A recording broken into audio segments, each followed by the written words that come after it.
wade through the often tangled maze of starless nights and sunless days, hoping for some kind of clue, a road to lead us to the truth. But who will answer? As side by side two people stand, together vowing hand in hand that love's embedded in their hearts, but soon an empty feeling starts to overwhelm their hollow lives, and if they ask the hows and whys, who will answer?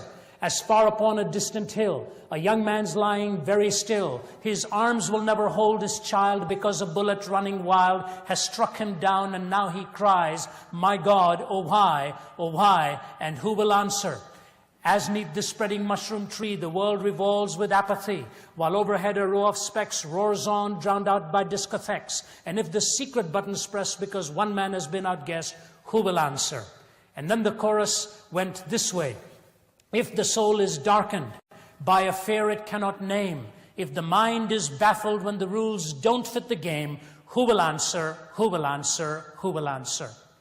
But with all of those verses, as much as I could identify with them and think of broken marriages and broken dreams and the emptiness, think of somebody being killed in a random shot who will not be there to father his child and so on, the verse that really stood out was the one that went this way. Is our hope in walnut shells, worn round the neck with temple bells, or deep within some cloistered walls where hooded figures pray in shawls, or high upon some dusty shelves, or in the stars or in ourselves, who will answer? It was a very pertinent question in a land of intensely pluralistic worldviews. And the more I pondered that, the more I began to wonder, is it really possible to wade through all this material and come with some semblance of a satisfactory answer? And I believe the deepest questions of the human heart are reduced ultimately to four. The question of origin, the question of meaning, the question of morality, and the question of destiny. At whatever level you have engaged these questions, to be sure, as a thinking person, you have wrestled with them, and you see the interconnectedness of it. The question of origin, the question of meaning, the question of morality, and the question of destiny. How did I come to be? What is it that binds my various exploits together? How do I determine between right and wrong? And what happens to a human being after he or she dies?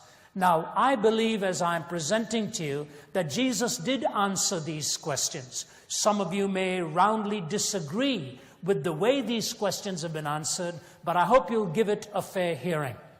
It was the well-known writer W.E.H. Lecky, in his A History of European Morals from Augustus to Charlemagne, who made this comment, and Lecky himself, not necessarily sympathetic as a Christian, but he wrote these words: "The character of Jesus has not only been the highest pattern of virtue, but the strongest incentive in its practice, and has exerted so deep an influence that it may be truly said that the simple record of 3 short years of active life has done more to regenerate and to soften mankind than all the disquisitions of philosophers and all the exhortations of moralists."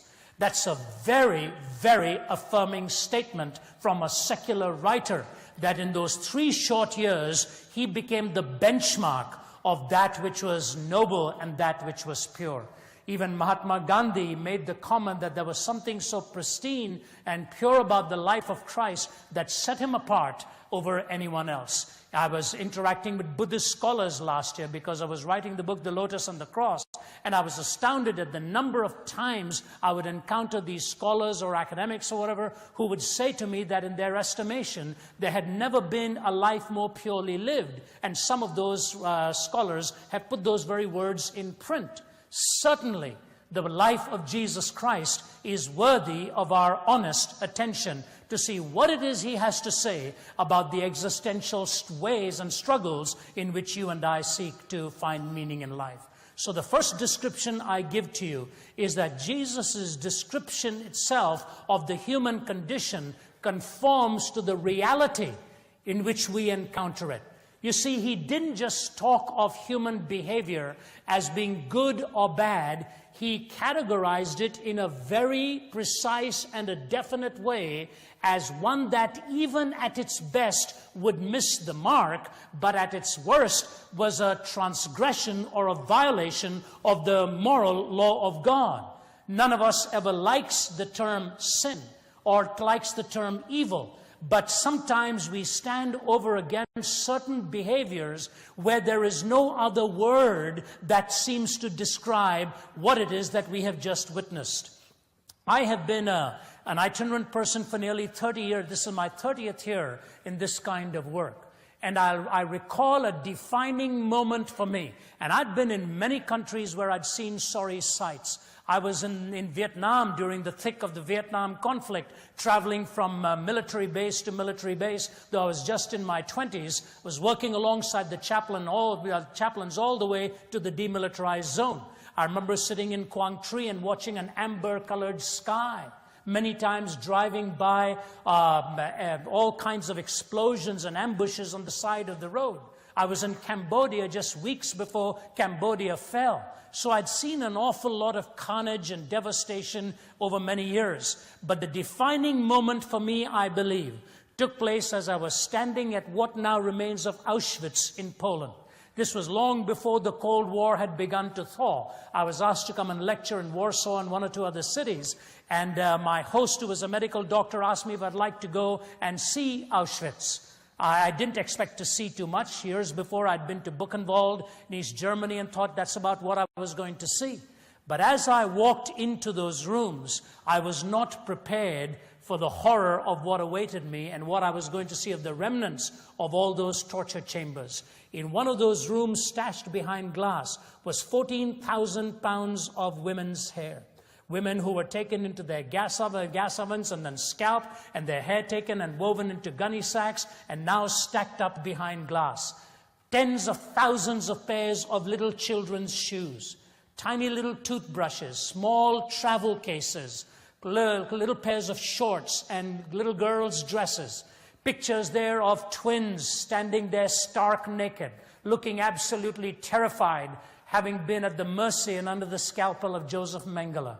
I remember as I stood there fighting back the emotion, some teenagers just broke down and wept and left. I was suddenly, as I looked around, I just saw one man standing beside me. And he looked at me and he said, "What kind of work do you do, sir?" I said, "Well, I have to tell you that one of the principal things I do is I'm a minister of the gospel." He said, "Well, then I think you've got an awful lot to think about and explain here, haven't you?" I said, "Yes, sir." I said, "What kind of work do you do?" He said, "I'm a state judge from the state of New York. I'm just visiting here." I said, "You know what? I think both of us have a lot of thinking and explaining to do when you think of the role that judges played in this very event here." And as we stood there, both of us were speechless for some time. We walked into the place where the gas ovens were, and as you entered one of them, the words of Adolf Hitler were scrawled on a piece of paper. "I want to raise a generation of young people, imperious, relentless, and cruel, devoid of a conscience." Suddenly, I was looking at evil with a reality that I had never, ever seen before. That's why I recall so clearly when Adolf Eichmann was brought to trial, because I have been at Yad Vashem in Jerusalem and seen young people transcribing the hours and hours of the testimony that were given. And it is Hannah Arendt, I think, that wrote the book on the trial of Eichmann. But when Eichmann was arrested in Argentina by a Mossad operation and a drug was injected into him and he was brought back to Jerusalem, over the period of the transfer was a man by the name of Peter Malkin. And Peter Malkin had lost an 8-year-old nephew at the hands of Eichmann. So Malkin wanted to talk to him very much but resisted because it was not his responsibility. But finally he broke down and could not resist anymore. Just before he said goodbye to Eichmann, he sat by his bed. He said, "I have a question for you, sir." He said, "I watched you for many days in your home through some equipment far away, and I would see you getting off that bus as you would come back from working in that Mercedes-Benz factory. I tracked you as you would walk into your home. You'd open the gate. You'd look back to see if anyone was watching. Then I noticed what you did. You'd open your door and a little boy would jump into your arms. Your son, wasn't he? Eichmann said, yes, he is. And he named him. He was about 8 or 10 years old. And he said, Mr. Eichmann, I have a question for you. You see, I had a nephew about the age of your son, and every time I saw your son, I thought of my nephew. And you mercilessly killed him along with many others. Why did you do that? What's the difference to you between a young lad like that and your very own son? And Peter Malkin awaited quietly as Eichmann pondered and pondered the question. And then he turned around and looked at Peter Malkin and said, my son isn't Jewish.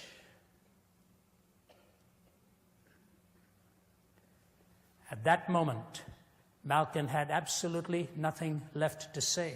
He sobbed uncontrollably like a little baby and walked out of the room. He said, I have no explanation for such hatred, even against a little child.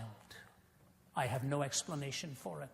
You see, we can ponder and ask ourselves the question, how do we describe such hostility? How do we describe such hatred?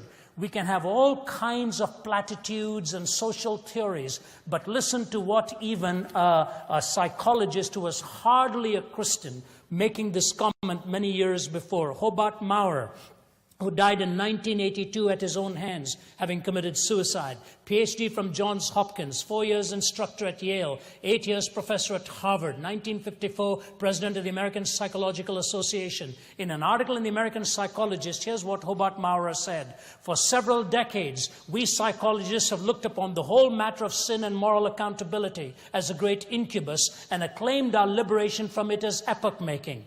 But at length we have discovered that to be free in this sense, that is to have the excuse of being sick rather than being sinful, is to also court the danger of becoming lost. This danger is, I believe, betokened by the widespread interest in existentialism which we are presently witnessing. In becoming amoral, ethically neutral, and free, we have cut the very roots of our being, lost our deepest sense of selfhood and identity, and with neurotics themselves now find ourselves asking, who am I? What is my deepest destiny? What does living really mean? And then he quotes Anna Russell in Psychiatric Folk Song. I had a feeling of ambivalence toward my brothers, and so it follows naturally I poisoned all my lovers. But now I'm happy I have learned the lesson this has taught, that everything I do that's wrong is someone else's fault. See, what he's really saying is so clear. He probably did not want to take it all the way that maybe the biblical writers did. But he's certainly touching on the nerve of the problem, isn't he? If we have no transcendent explanation for this, if we cannot put this as a violation of something vertical, some higher law, we end up losing a definition of who we are in our very essence and our very reason for being. Viktor Frankl, after his second time at Auschwitz, he writes this: if we present man with a concept of man which is not true, we may well corrupt him when we present him as an automation of reflexes, as a mind machine, as a bundle of instincts, as a pawn of drives and reactions, as a mere product of heredity and environment. We then feed the nihilism to which modern man is in any case prone. I became acquainted with the last stage of corruption in my second concentration camp of Auschwitz. The gas chambers of Auschwitz were the ultimate consequence of the theory that man is nothing more but the product of heredity and environment, or as the Nazis like to say, of blood and soil. I am absolutely convinced, he says here, that the gas chambers of Auschwitz, Treblinka, and Majdanek were ultimately prepared not in some ministry or other in Berlin, but rather at the desks and in the lecture halls of nihilistic scientists and philosophers. Now, just in case you think this is an extreme statement from a man enveloped in that kind of hate, I happened to be doing 3 open forums at Oxford University a couple of years ago. The place, as is here tonight, was absolutely packed. Students were running to get a seat. They said largest turnout since the days that Lewis had presented a defense of the Christian faith there, because we are living in times where students are asking these very legitimate questions. And it is interesting, at Oxford, of course, is the renowned and the very powerful mind of Richard Dawkins. Dawkins is one who has actually gone on record as saying that the reason we have religion in our brain is that something has gone wrong with the software of human thought. And what we need is to get this virus out of our brains so that we stop thinking about thoughts of God and anything eternal and transcendent. So he wants to remove any idea of religion from any mind. And then he goes on to say this, which is utterly fascinating. There is really no such thing as good and no such thing as evil. That's what our software is giving to us. All we are doing is dancing to our DNA. It's all DNA. I recall some of the students at the end of one of those lectures coming up and gathering around me, and he said, I agree with Dawkins. I don't believe there's any such thing as good or bad. So I said to him, I said, can I ask you a question? I said, if I take a 1-year-old baby on this platform and took a sharp butcher knife and chopped that baby up into pieces, do you think I would have done anything morally wrong, sir? And he paused as students bated breath listening on. And he looked at me and he said, you know what, Mr. Zacharias? I would not like what you did, but I would not honestly be able to say to you that you did anything morally wrong.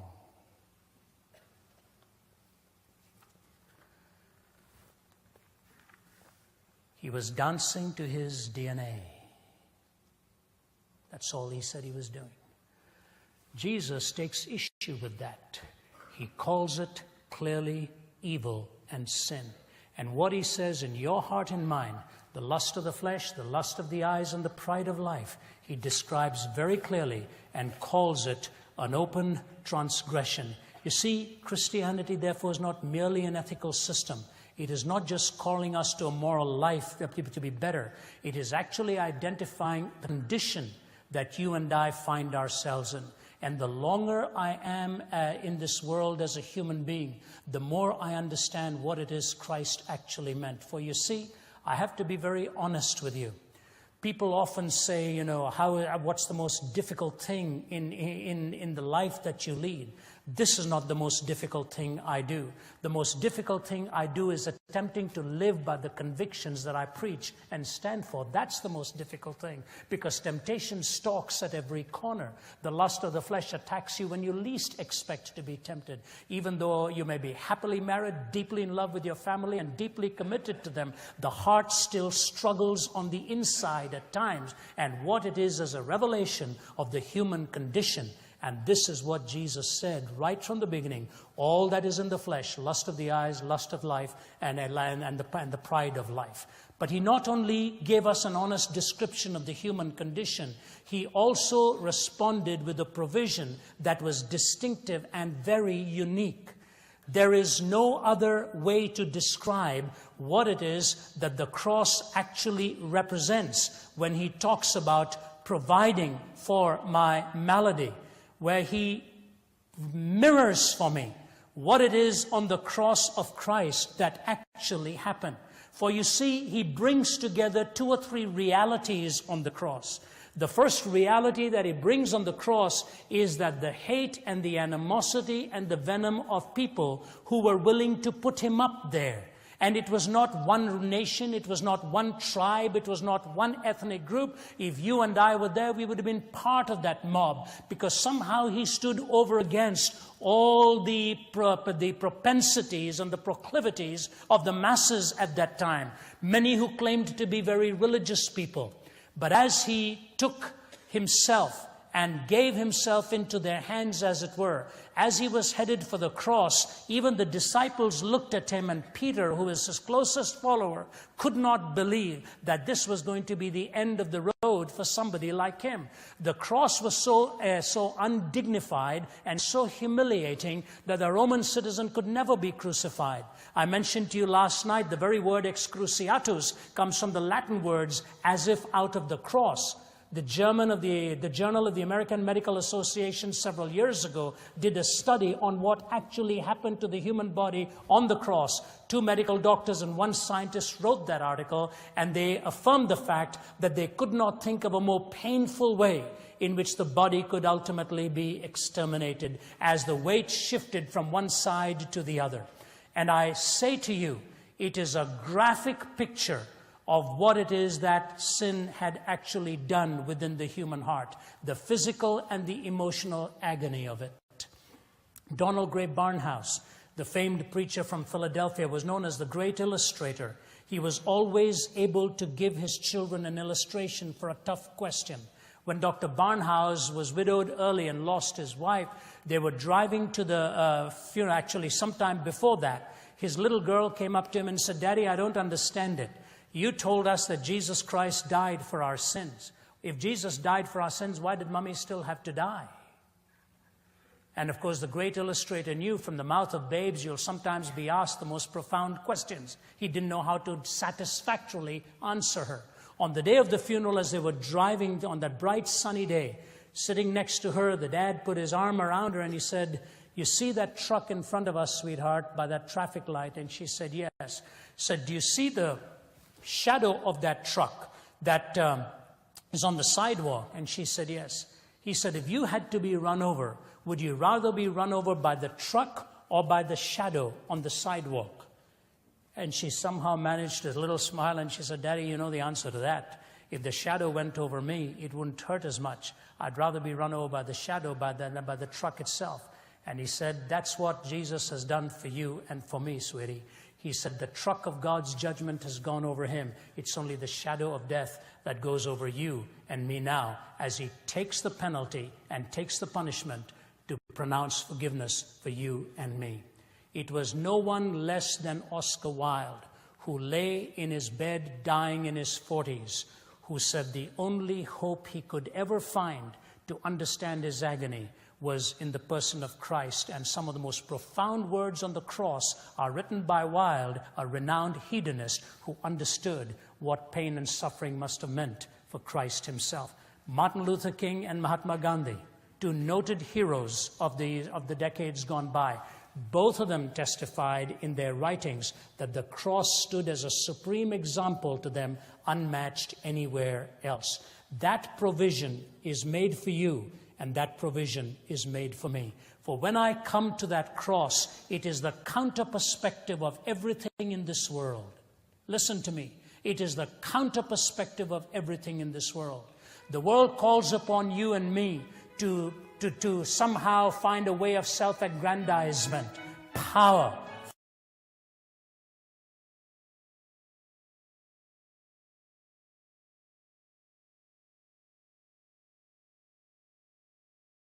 But it's okay. This was an important book to write. You wrote on suffering, which you've touched before in other books. Why did you go back to this topic? I think it's not only a good question, it was a question that I had to wrestle with myself quite a bit.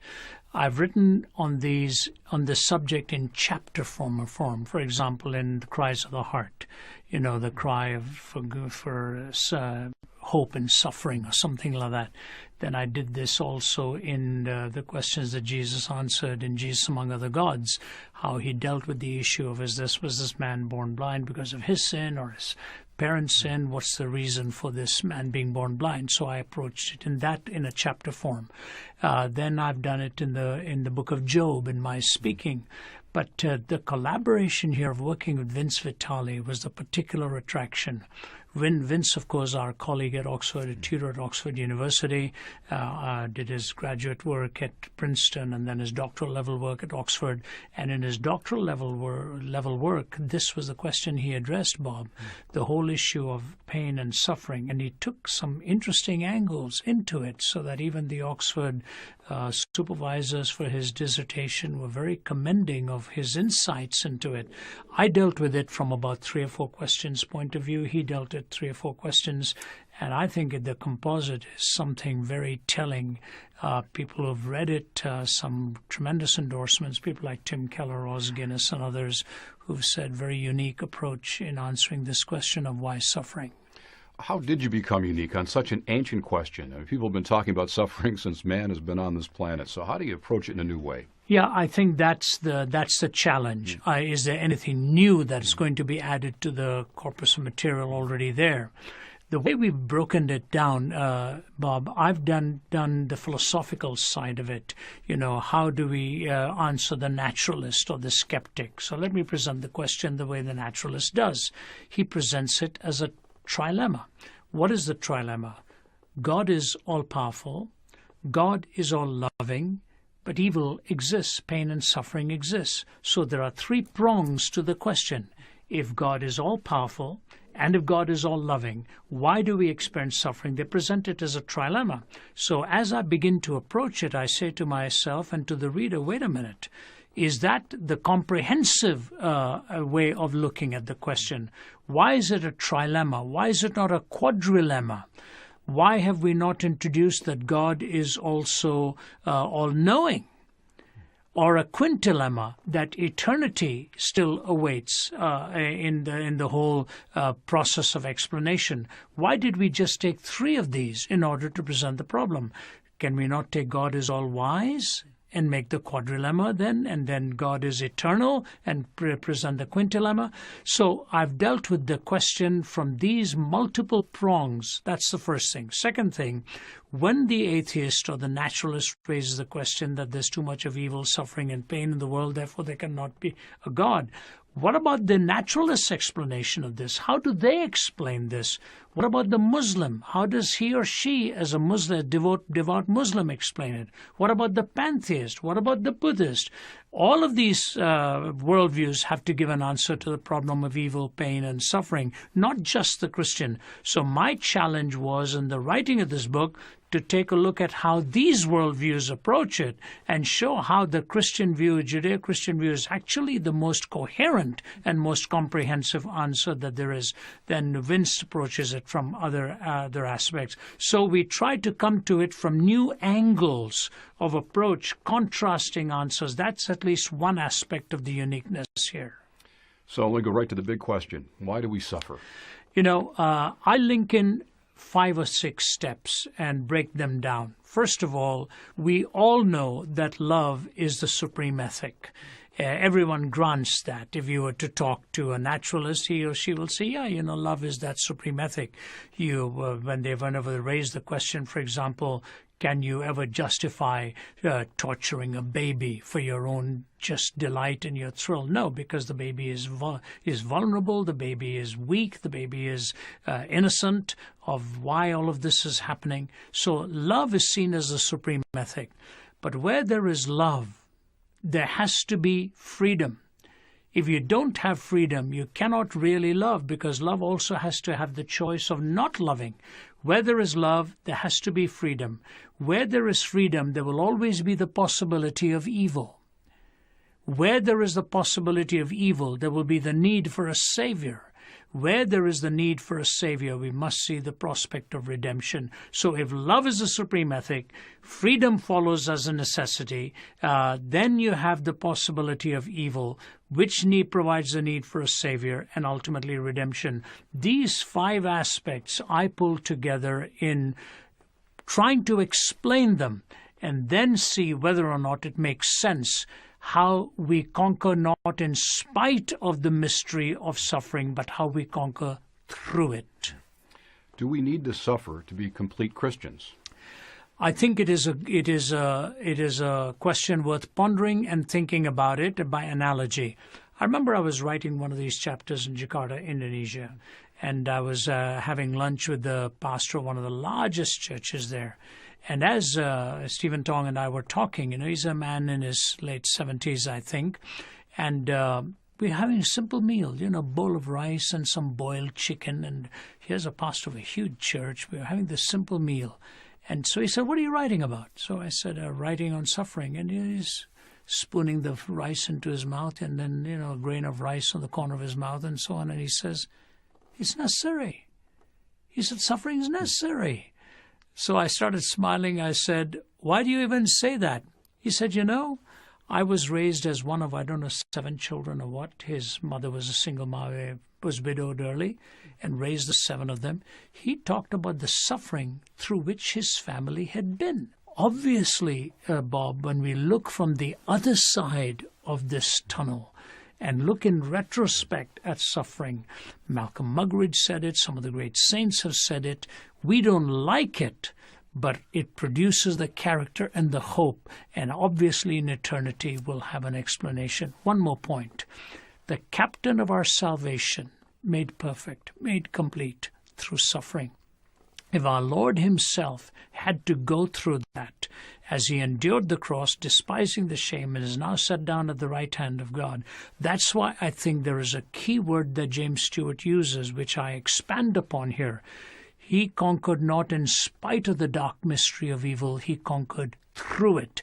And I believe it is the same in your life and mine. We may not like it, but we conquer through the pain and through the suffering. And when someone says, if you ask me to erase the last 2 years of my pain and suffering, I wouldn't want to do it, we'd better listen to the wisdom that comes from that kind of a person. Is there a sense that we get to know Christ, get to know our Lord in a unique way through suffering that no other experience can bring us? I think of Job and his words in the book where he says, I had heard of you, but now my eye sees you. And I think this is it. When the Apostle Paul talks about being conformed to the image of Christ, and he talks about not only the resurrection, but the suffering of the cross. And he says that I may know him, the power of his resurrection and the fellowship of his suffering, being made conformable unto his death. Now, Saul of Tarsus to Paul came to know Christ in a chronologically different way to any of the other early writers. All of them knew Jesus from his birth, life, death, and resurrection. The Apostle Paul encountered him as the risen Christ first and took that regressive journey back. So he said, I need to know the cross and understand this better. And that's why he said, henceforth let no man trouble me. I bear on my body the marks of the Lord. I think the suffering aspect of our Lord and the suffering of the early church and the suffering of Job, all are indicators in the same way. Again, I repeat, none of us wants it. In a small way, I've suffered so much now for 29 years with my back issues, the pain and all. But every time I stand up with a prayer, because I know, but for the strength of God, I don't think I'm going to make it through another sermon. Every time I get onto a plane, I know I'm going to be sitting there for hours. How am I going to make it? Will I do all right? This limitation enables me to see and understand the provision of Christ more and more, that every breath that we draw is given by him. When we are young, we sort of mount up with wings as eagles, Then we get stronger and we run and we don't want to get weary. But then we are in our veteran years, we want to walk and not faint. So the early days of mounting up with wings as eagles, we soar high. We don't think of the waning strength. But as the strength wanes, we begin to realize how much God was needed every step of the way. Let me take that a step further. Would you say that suffering is necessary to Christians? I think so. I think so. For several reasons. I think the fine-tuning of one's own life. You don't just, ride the crest of success all the time. People who have never been broken will never really recognize their own limitation and their own finitude. And number two, in a world of so much pain, so much suffering, so much hurt, in love's service, the wounded soldiers serve the best, said Thornton Wilder. I think suffering is necessary. In fact, if someone has never suffered, I would actually consider them an incomplete person. What's difficult, I guess, is talking to those who are in the midst of suffering, to get them to understand you got to get to this point. How do you do that? Well, it's the old adage. You're either coming out of one or you're about to go into one, or you have just talked to somebody who's gone through one. You pretty much have to realize, I look at it this way. The first sound of a baby is a cry. Baby is totally confused. I don't know what's happening. We've all been through that, but we don't remember a moment of it. But there's obviously the muscle involvement. There's the stranger involvement. There's a inability to explain the context involvement. The smiles come after relationships have been built and understanding has been procured. The crying comes, the smiles come after all of that. The crying comes immediately, impulsively. So I just think we have to talk to somebody going through it right now in this way and say to them, look, no trial for the moment seems joyous. Rather, says the Bible, it is grievous, but afterwards it shall yield the peaceable fruit of righteousness. Vince Vitale takes a different approach on this, and I think it's quite brilliant. He says, look, if you want to be somehow deprived of what it is you've endured in pain and all that taken away from you, you will not be the same person. You are who you are by the marks that you actually bear and the scars that you actually carry. It's the imprint of God on your individual soul. If you want to be rid of everything that has hurt and all the painful things you've endured, you're really asking to be somebody other than who you are right now. And that's an important question. Do I want to be somebody else? The answer is no. Why is it exciting to be who I am? The answer is no. It is who God designed me to be. You take the load and the responsibility for which God has called you. You are loved for who you are individually and distinctively. You become the person that God shaped you to be. Do I want any different children to the ones I have? No. Do I want to be married to a different person than I am? No.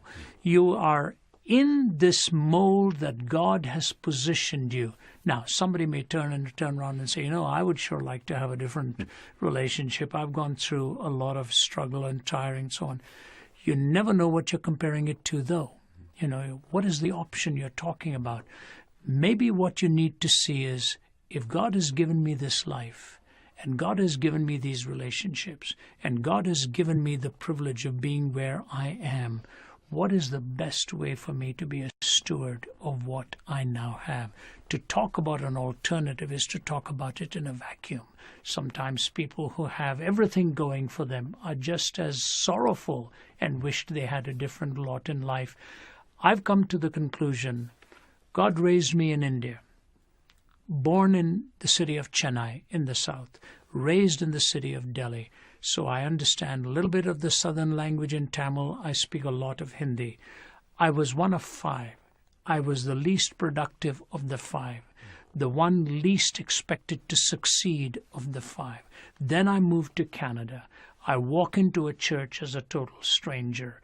And the first time in weeks when I walk into church, because I was working Sundays after that, I meet the young gal who is ultimately going to become my wife. And God then moved me through different trajectories, through Vietnam, through Cambodia, all of those settings, and then married in 72. Now, all these years later, raising 3 lovely kids and then the grandchildren on the way and so on. Would I really want to be anybody else? The answer is no.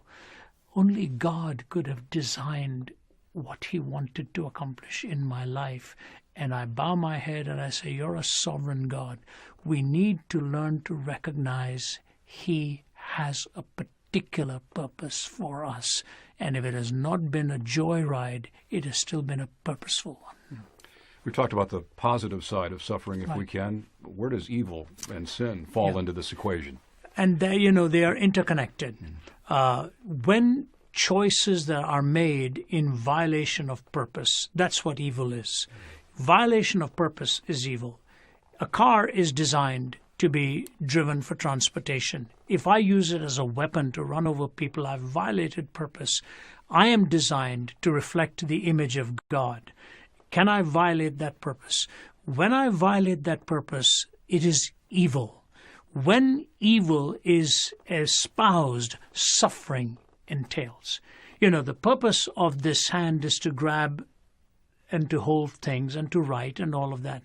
If I decide to use this hand as a fist to pummel somebody and hurt somebody purposefully, I've inflicted pain. But along with that pain comes a suffering in a cosmic sense and in a solidarity sense for all of us. So when I say no to God, I'm committing sin. And when I commit sin, evil and pain come because the relationship is severed. So evil is the root of it. Suffering is the symptom of it. And let me put it this way. Psychiatrists are debating the use of a drug, and they're struggling with it. It is this. They think they can find something that can deal with post-traumatic stress disorder, those who've come back from war, memories, nightmares and all. By the swallowing of that pill, it can mitigate some of that. But the psychiatrists are struggling with the question. If I can use this to erase memories that I don't want to remember, what about if the rapist goes and commits a horrendous rape one night, comes back at the end of it, pops this pill, and he wakes up in the morning and he's okay, no remorse? Is that the world we really want?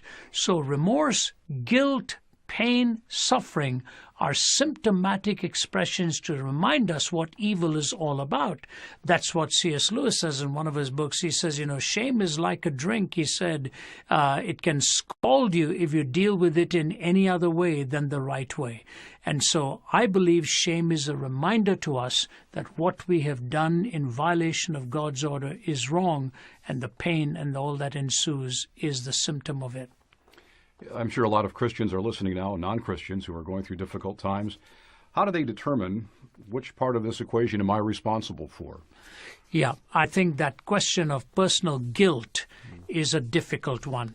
And sometimes we always jump to that. If something goes wrong in the family, what have I done? What have I done to deserve? That was Job's question. Did I do anything? I've tried to live my life. We always think of immediate cause and effect. And Jesus put that to rest in the story of the man who was born blind. When John 8 is it? John 8 or 9 or something, he talks about, when the disciples ask him, and he says, look, it's not him or his parents. This was done that the work of God might be displayed in his life. God is at work, and God is having a purpose for us. I have always been immensely blessed by Annie Johnston Flint's writings. When you look at Annie Johnston Flint's life, orphaned early, became arthritic, rheumatoid arthritis, twisted up in bed, incontinent, cancerous, blind. And her book is called The Making of the Beautiful, or something like that, by Roland Bingham. And she wrote so many hymns. One of them was, He giveth more grace when the burdens grow greater. He sendeth more strength when the labors increase. To added affliction he addeth his mercy. To multiplied trials his multiplied peace. When we have exhausted our store of endurance, when our strength has failed ere the day is half done, when we reach the end of our hoarded resources, our Father's full giving has only begun. His love has no limit, his grace has no measure, his power has no boundaries known unto men. For out of his infinite riches in Jesus he giveth and giveth and giveth again. This book, if I were to put it in a nutshell, would be, how do we get to that place? You see, there's a philosophical side to the question, Bob, and that's all we often labor on. But there's a pastoral side to the question. How do we find comfort when we're in the thick of it? We must remember that. There's a philosophical side to it. There's a pastoral side to it. When I'm suffering and I'm in pain, I may not need only philosophical answers. I may need somebody to cradle me and somebody to carry me through. When a child goes in to get an injection, there's no way to explain to the child why this is all about, The child probably thinks, why has my mother even brought me here to jab this thing into my side? And then when the child gets older, they find out it was for a purpose, it was for a design, it was to keep them from even greater hurt and pain down the road. You mentioned in the book that you and Vince have some resources available for those that are going through suffering. What are they? Well, there are so many books written on the subject. I know Tim Keller's recent one is a fantastic book too. And then the classic, of course, from the existential viewpoint would be C.S. Lewis's Problem of Pain. John Feinberg has written on a journey in suffering, and his book is actually found in a book edited by Morgan and Peterson, I think. They can find that. It's called Suffering and the Goodness of God. if they look at that book, edited by the two authors. Feinberg's article, a chapter is in there, and I think he's written separately on that too. The book gives a whole lot of, our book gives a whole lot of names in the background and also in the footnotes that they can consult. But John Feinberg's journey was actually one of the most remarkable things I'd ever read.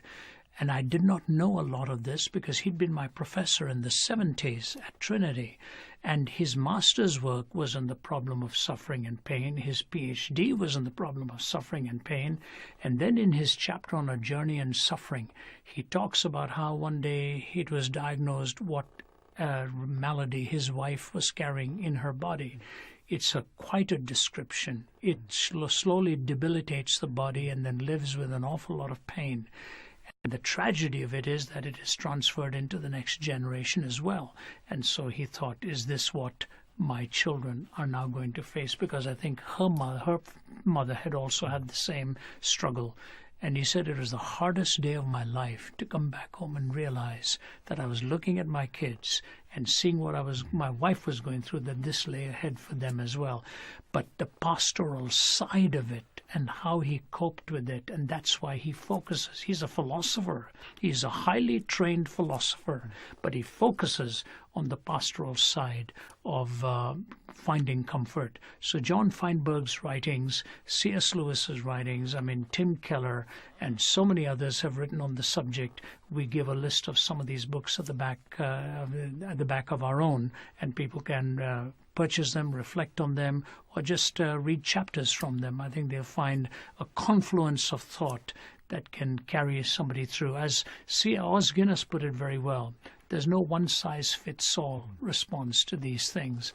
And so when you read in a diversity of areas and responses, you find exactly what God has to say to minister to you. Final question. Do you think Christians in many cases dismiss suffering when they're dealing with other people and don't always quite empathize to the degree that they should? Yes, it's easy to do. And, when we look at people who've gone through much, you say, how do I step into this person's shoes? I was in faraway land recently, and a man from a very prominent law firm came to see me. And he sat down, highly successful man, highly successful monetarily and professionally. And he sat in my hotel room. And the reason I even left the cafeteria, because I knew it was a difficult conversation, I said, look, let's go into my room and talk. This is going to be very painful for you.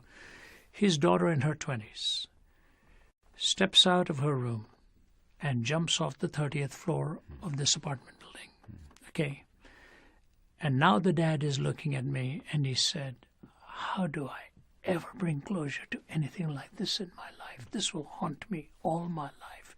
He said, my daughter, 26 or something like that, I go into the room and find out she's not there and see the balcony door open and I look out. There she is. How do you cope with something like that? So the question of pain, and I say to her, can I say to him, I know what you're going through? No. You have to, at that point, give him some. I told him the story of my own suicide and told him the story of others and how closure ultimately came. And so he wrote to me, he said, I appreciate what you're saying, that time is not a healer, time is a revealer of how God does the healing. He said, please pray for me. I will someday bring closure to this, I hope. He said, just listening to you brought me such comfort and hope that these things are possible. I gave him an illustration. I said, why are you here to talk to me? He said, after this happened, I lost all faith in God. He said, and the preacher was giving an invitation to the church one day. I was angry with him. I said, nonsense. He said, I stepped out of the church. And as I walk across the road, I'm standing in front of a bookstore. And he said, I'm looking at your book. Has Christianity failed you? On the just inside the window. And I said to myself, it sure has. He said, I went in and bought the book. And he said, I opened the book, and on the front page it says, dedicated to Mark Poo. He said, Mark Poo is one of my clients, and he's a friend of yours. I phoned Mark. I said, who is this guy who's written this book? I need to see him.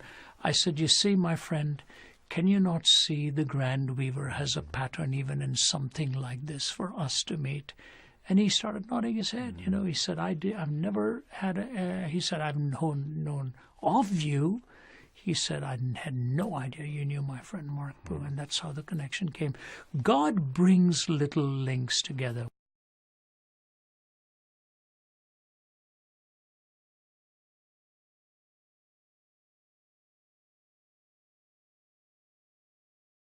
That which is Caesar's, and give to God that which is God's.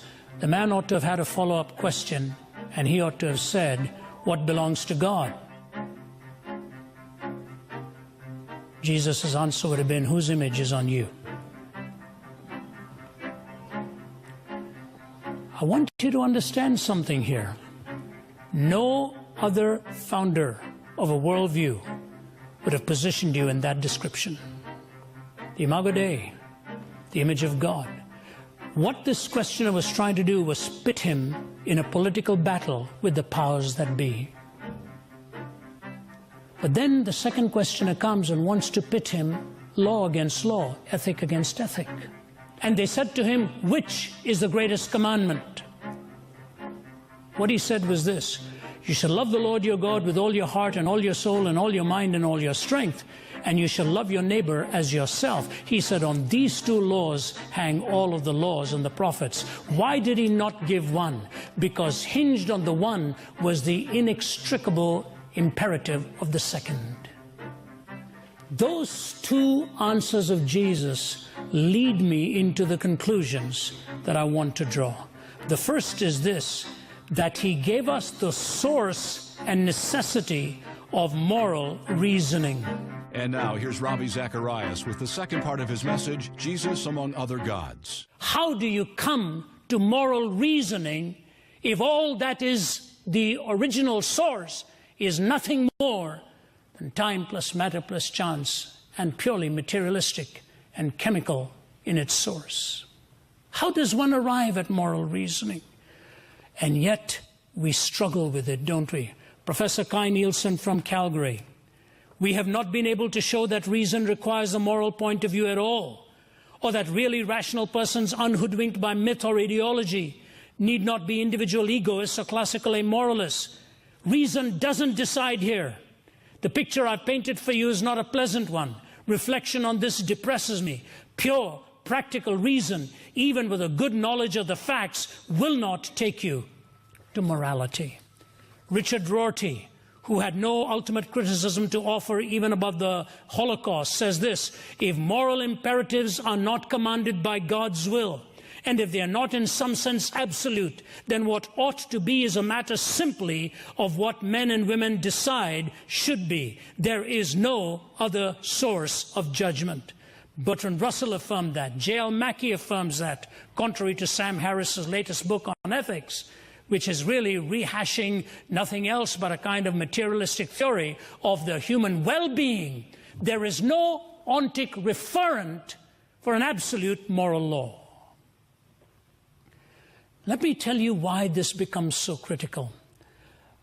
I think this becomes critical because, I want you to follow me now. When the problem of evil is raised, which, by the way, is one of the main reasons most atheists say they became atheists in their journey in search. Bart Ehrman is a primary example of that, the scholar on biblical documents and so on, that the problem of evil sort of was the death knell for his belief. But I want you to think of it this way. When you say there's evil, don't you assume there's such a thing as good? When you say there's such a thing as good, aren't you assuming a moral law on the basis of which to differentiate between good and evil? When you assume there's such a thing as a moral law, must you not posit a moral lawgiver? But that's whom one is trying to disprove and not prove. Because if there's no moral lawgiver, there's no moral law. If there's no moral law, there's no good. If there's no good, there's no evil. What becomes of the question? I remember a student at Nottingham standing up and saying to me, "What then am I asking you?" Because he posited the reality of evil. Now, you can question that step-by-step argument I've just taken. And at one step you may say, wait a minute, Ravi, all right, I will assume there is such a thing as a moral law on the basis of which to differentiate between good and evil. Why do you have to posit a moral lawgiver in order to sustain that? Here's my response to you, and I want you to earnestly think about it. Don't fight me on it. Think about it. When the question is raised on evil, it is either raised by a person or about persons. Whenever the problem of evil is raised, it is either raised by a person or about persons, which means the intrinsic worth of personhood is assumed in the question. Can one really make that assumption within a totally naturalistic framework? Isn't it not contrived and extraneous then, the value? I think what Jesus says here is remarkable. The value given to you is intrinsic. It's not extrinsic. That every human life is a life of worth and a life of value. That is the bequest of the Judeo-Christian teaching. That your life has intrinsic worth and is inviolable. And so I say to you, the struggle to find out what happens with life in its value and the positing of the question of evil, philosophers say to you they have not been able to come up with an argument or an ontic referent for this. And it is this that prompted Nietzsche to say, the real truth about objective truth is that the latter is a fiction.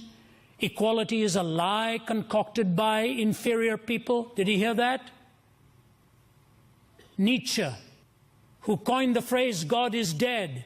Equality is a lie concocted by inferior people who arrange themselves in herds to overpower those who are naturally superior to them. The morality of equal rights is a herd morality, and because it opposes the cultivation of superior individuals, it leads to the corruption of the human species. Truth ends up becoming the name we give to that which agrees with our instinctive preferences. It is what we call our own interpretation of the world, especially when we want to foist it upon others. Truth, he says, is like in a hall of mirrors, self-reflecting, self-referential.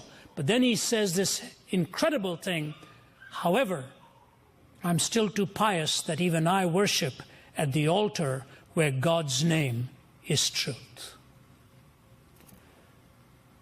Let me ask you this. Is equality a herd mentality?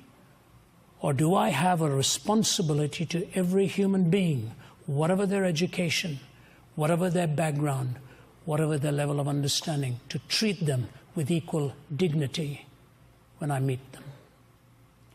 I see in the teaching of Christ an incredible leveler of that which you and I assume.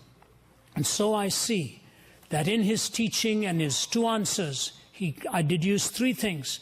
Number one, intrinsic value to every human life.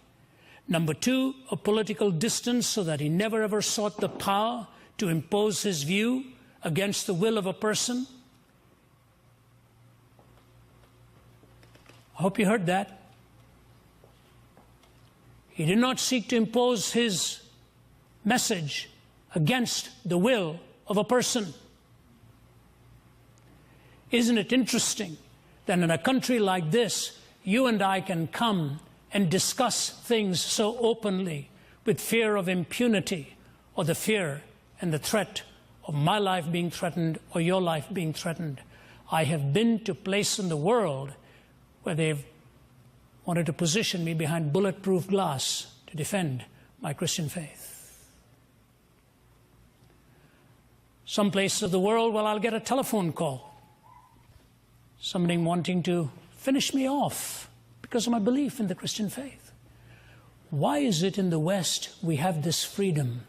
Because I have no right to politically impose my belief on you. I should have the right to present it to you and to bring it into the marketplace of ideas and trust you with your judgment to receive it. But the enforcement of it in many other worldviews is the distinction that is there from the Christian faith. Better value it. Better value it. I find it fascinating that when seminaries were evangelical, the liberal counter-perspectives were given free course to teach. When they went to an extreme form of a kind of liberal and critical methodology, the evangelical was sort of marginalized in the process and not given a fair representation of his or her view. Not everywhere, but it happened. So the first thing I say to you is intrinsic worth. Secondly, the political distance. And thirdly, that emerges from that is something very fascinating. It is this. Jesus always reached out to the marginalized over society rather than the sophisticated ones, be they religious or powerful. When he stopped to talk to the woman at the well who had 5 broken marriages in her life,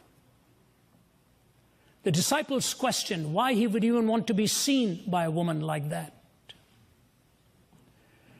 When the woman with the alabaster ointment came and poured it over him, she was a woman who'd made her money through means that would never have been affirmed or supported by the mainstream of society there.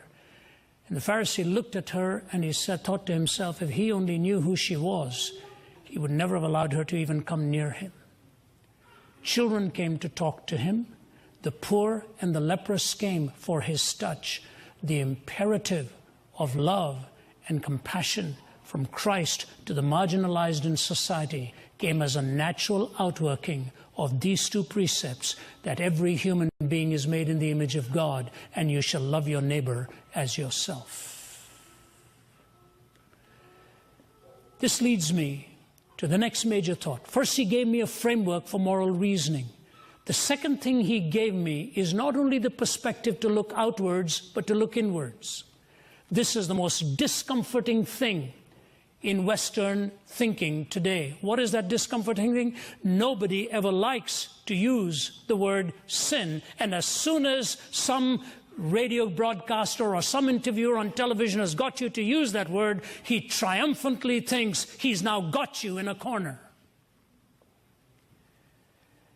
Malcolm Muggeridge said this: the depravity of man is at once the most empirically verifiable fact, even at the same time as it is the most intellectually resisted.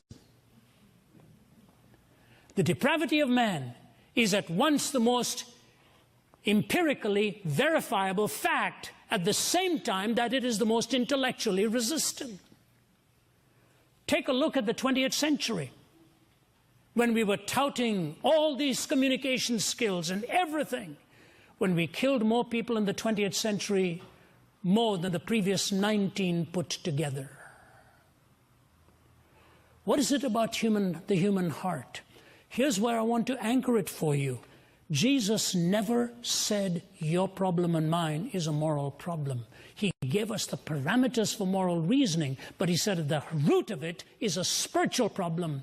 Not merely the rejection of the laws of God, but the inability to even rise up to that which would have been the standard of communion with God. When the crunch comes and the pressure comes, all of us are capable of the most heinous things. I never celebrate with some kind of, I'm not one of those when a minister